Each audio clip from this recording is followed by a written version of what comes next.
Hello everyone, I am Khushboo Tak and welcome to all of you आपका अपना channel शिक्षा mission. तो अभी हमारा चैप्टर चल रहा है mechanical property of solid. Previous class में हमने डिस्कस किया था कि अगर किसी वायर को आप स्ट्रेच करते हो तो उसके अंदर कितनी पोटेंशियल एनर्जी स्टोर होती है। तो वहां पे हमें potential energy per unit volume हमने फाइंड आउट की थी, तो वो हमें मिलती है 1/2 इंटू स्ट्रेस इंटू स्ट्रेंथ। अब आज की क्लास में हम क्या करेंगे, जो स्प्रिंग है स्प्रिंग को हम कंपेयर करेंगे रॉड से। क्या स्प्रिंग को रॉड से कंपेयर कर सकते हैं क्या?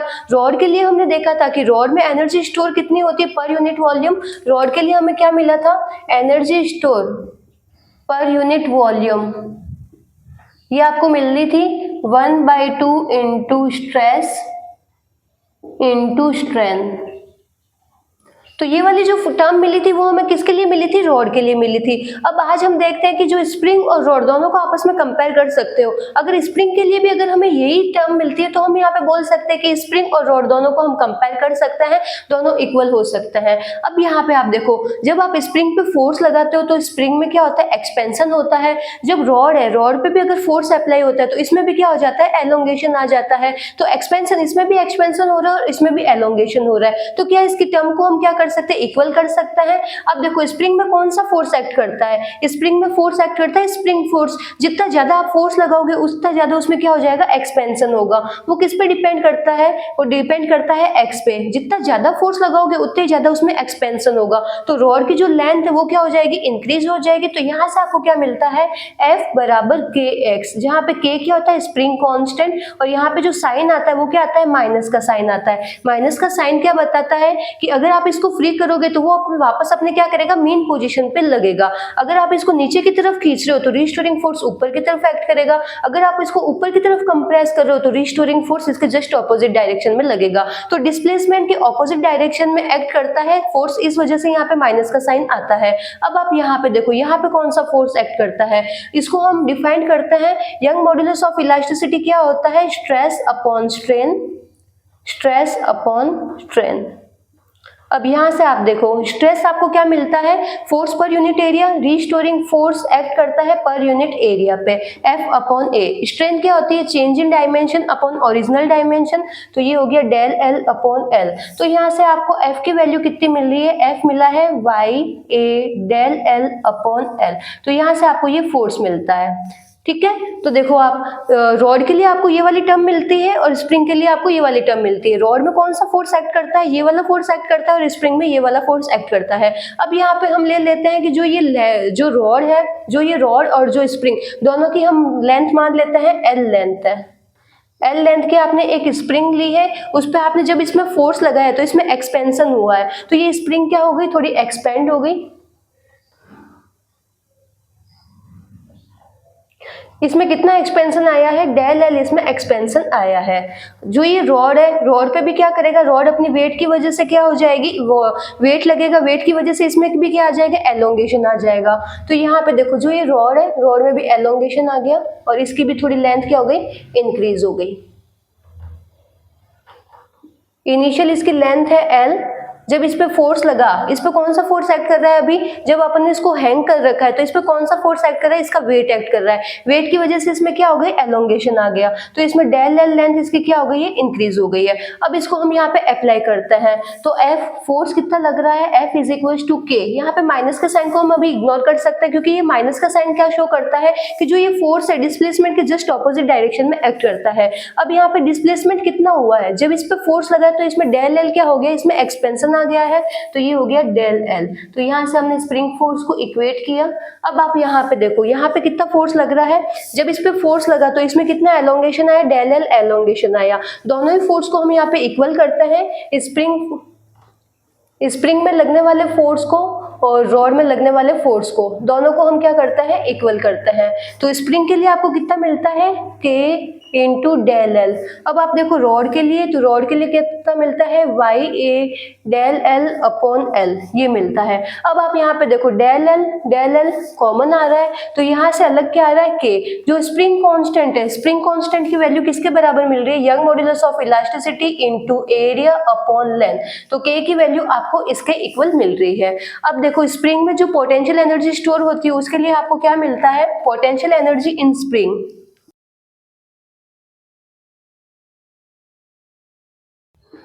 Potential energy in the spring आपको कितनी मिलती है, हाफ के एक्स स्क्वायर मिलती है। तो पोटेंशियल एनर्जी 1/2 के क्या है, यहाँ पे स्प्रिंग कांस्टेंट है, तो स्प्रिंग कांस्टेंट की जगह आप क्या वैल्यू यूज कर सकते हो, young modulus of elasticity into area upon length.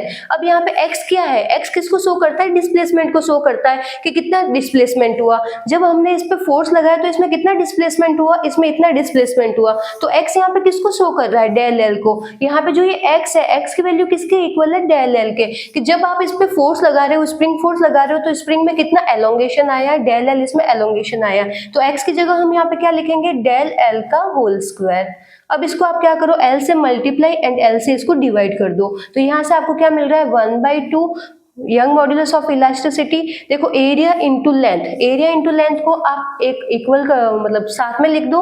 यहाँ से आपको क्या मिल जाएगा, डेल एल, और नीचे आपको क्या मिल रहा है, एल स्क्वायर। तो आप इसको ऐसे लिख दो, एल इसका आगे ये होल स्क्वायर। तो इस टर्म को हम इस टाइप में कन्वर्ट कर देंगे। यहाँ से देखो 1/2 young modulus of elasticity, area into length क्या होता है, वॉल्यूम होता है। तो ये वाली टर्म आपको क्या मिली, वॉल्यूम। ये आपको क्या मिला, change in dimension upon original dimension. ये आपको क्या मिल रहा है, स्ट्रेन। तो ये हो गया स्ट्रेन का स्क्वायर, स्ट्रेन स्क्वायर।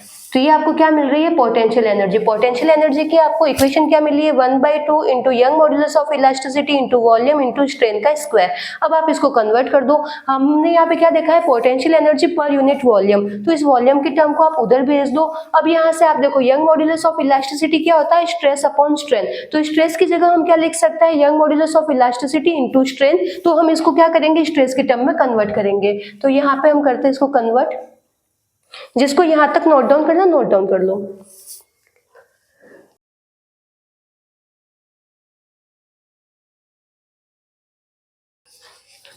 तो यहाँ से आपको देखो, यहाँ से आपको क्या मिल रहा है, potential energy per unit volume 1/2 into Young modulus of elasticity into strain का स्क्वायर। तो young modulus of elasticity into strain, young modulus of elasticity into strain आपको क्या मिलता है, स्ट्रेस के इक्वल मिलता है। तो ये वाली टर्म आपको क्या मिली है, स्ट्रेस के इक्वल मिली है। तो ये क्या हो गया, 1/2 इंटू स्ट्रेस इंटू स्ट्रेन।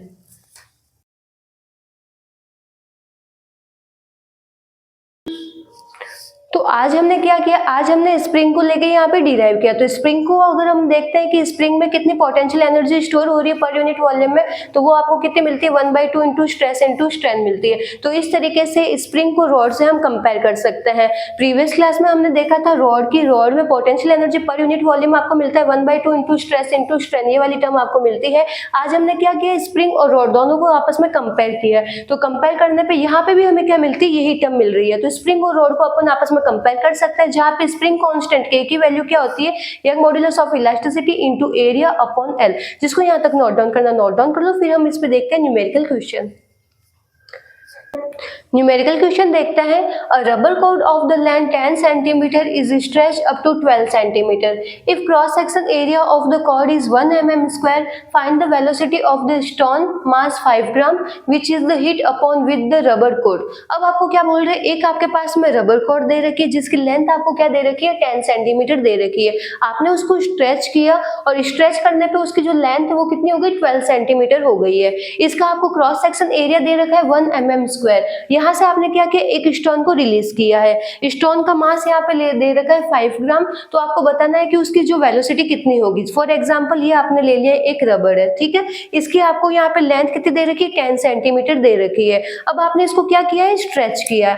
आपने इसको स्ट्रेच किया तो इसकी जो लेंथ है वो कितनी होगी, 12 सेंटीमीटर हो गई। और ये जो स्टोन है इसका मास कितना दे रखा है, 5 ग्राम दे रखा है। अब अगर आपने इसको रिलीज किया तो इसकी वेलोसिटी कितनी हुई है, तो वहां पे आपको क्या करनी है, इसकी वेलोसिटी को फाइंड आउट करना है। और यहाँ पे आपको क्या दे रखा है, Young modulus of elasticity Y rubber के लिए कितना दे रखा है, 5 × 10⁸ न्यूटन पर मीटर स्क्वायर। तो अब आप यहाँ पे देखो कि जो आप यहाँ पे रबर को जब आप इसमें स्ट्रेच करोगे तो उसमें क्या आ जाएगी, पोटेंशियल एनर्जी स्टोर होगी। और जब आप उसको रिलीज करोगे, स्टोन रिलीज होगा, तो उसके पास में क्या आ जाएगी, काइनेटिक एनर्जी आएगी। यहाँ पे हम इसको देखते हैं। ये रबर है, इसको अगर आप स्ट्रेच करते हो, रबर है, इसको आप अगर स्ट्रेच करोगे तो इसके अंदर, रबर के अंदर अभी क्या आ गई है, पोटेंशियल एनर्जी आ गई है। पोटेंशियल एनर्जी इसमें स्टोर हो गई। अब अगर आप इसको रिलीज करते हो तो इसमें क्या आ जाएगी, काइनेटिक एनर्जी आ जाएगी। तो जब आपने इसको रिलीज किया तो इसके अंदर काइनेटिक एनर्जी आ गई, वही पोटेंशियल एनर्जी। रबर में जो पोटेंशियल एनर्जी स्टोर हुई वही क्या हो गई, स्टोन की काइनेटिक एनर्जी बन के बाहर चले गई। तो यहाँ पे देखो रबर के पास में कौन सी एनर्जी है? Potential energy. और स्टोन के पास में कौन सी एनर्जी है? Kinetic energy. अब यहाँ पे हमने अभी देखा है potential energy per unit volume कितना मिलता है? 1/2 इंटू स्ट्रेस इंटू स्ट्रेंथ। वो क्या मिलता है? पर यूनिट वॉल्यूम मिलता है। अगर आपको सिर्फ पोटेंशियल एनर्जी निकालनी है तो ये कितना हो जाएगा?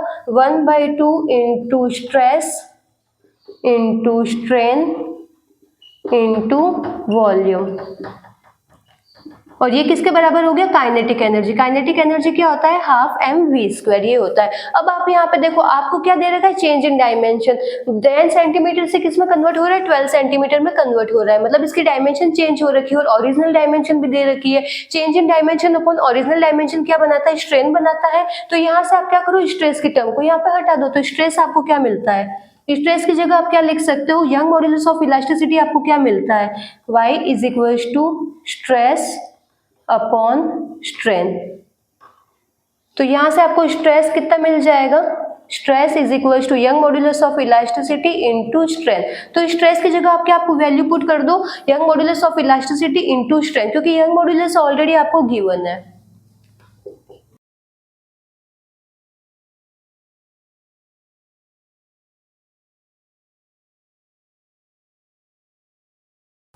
तो यहाँ से हमें ये वाली टर्म मिलती है 1/2 इंटू स्ट्रेस की जगह आपने क्या लिखा है? Young modulus of elasticity into strain into volume. तो ये मिलता है आपको 1/2 into Young modulus of elasticity into strain का square into volume is equal to half mv²। अब आपको यहाँ पे सारे डेटा गिवन है। यंग मॉड्यूलस ऑफ इलास्टिसिटी की वैल्यू आपको गिवन है। स्ट्रेन क्या होता है? Change in dimension upon original dimension. Strain को आप यहाँ पे देख लो, strain is equal to del L upon L. इसकी डायमेंशन चेंज कितनी हुई है? 10 से ये किस में कन्वर्ट हो गया? 12 में हो गया। तो 2 सेंटीमीटर इसकी डायमेंशन चेंज हुई है। ओरिजिनल डायमेंशन इसकी कितनी थी? 10 सेंटीमीटर थी। इसको आप कन्वर्ट कर दो। यहाँ पे आपको क्या दे रखा है? न्यूटन पर मीटर स्क्वायर में दे रखा है। तो ये वाली जो सेंटीमीटर को आप कन्वर्ट कर दो मीटर में, तो ये कितना हो गया? 0.02 और ये हो गया 0.1। तो ये हो गया मीटर में कन्वर्ट हो गया। अब यहाँ पे स्ट्रेन की जगह आप ये वाली टर्म को यूज कर लो। यहाँ पे वैल्यू पुट करो, इसको सॉल्व करो, तो आपके पास में v की वैल्यू आ जाएगी।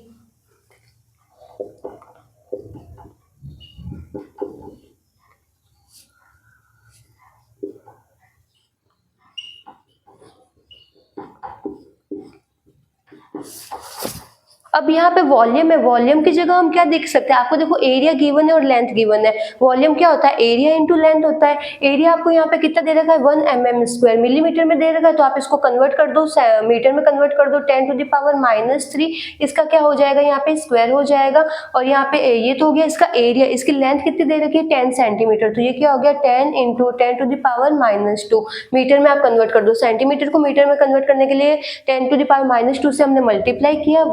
1/2 मास आपको यहाँ पे कितना दे रखा है? 5 ग्राम दे रखा है। इसको भी आप कन्वर्ट कर दो केजी में, 10⁻³ v²। तो जब आप इसको सॉल्व करोगे यहाँ से, तो v की वैल्यू आपको कितनी मिलेगी? 20 मीटर पर सेकेंड। तो ये आपको वैल्यू मिलती है। तो जब आप क्या करोगे? रबड़ में अगर आप स्टोन लगा के अगर उसको आप रिलीज करोगे तो उस स्टोन की वेलोसिटी कितनी होगी? 20 मीटर पर सेकेंड होगी। जिसको यहाँ तक नोट डाउन करना, नोट डाउन कर लो। और अगर आपको कुछ डाउट है तो आप कमेंट सेक्शन में कमेंट कर सकते हो। Thank you.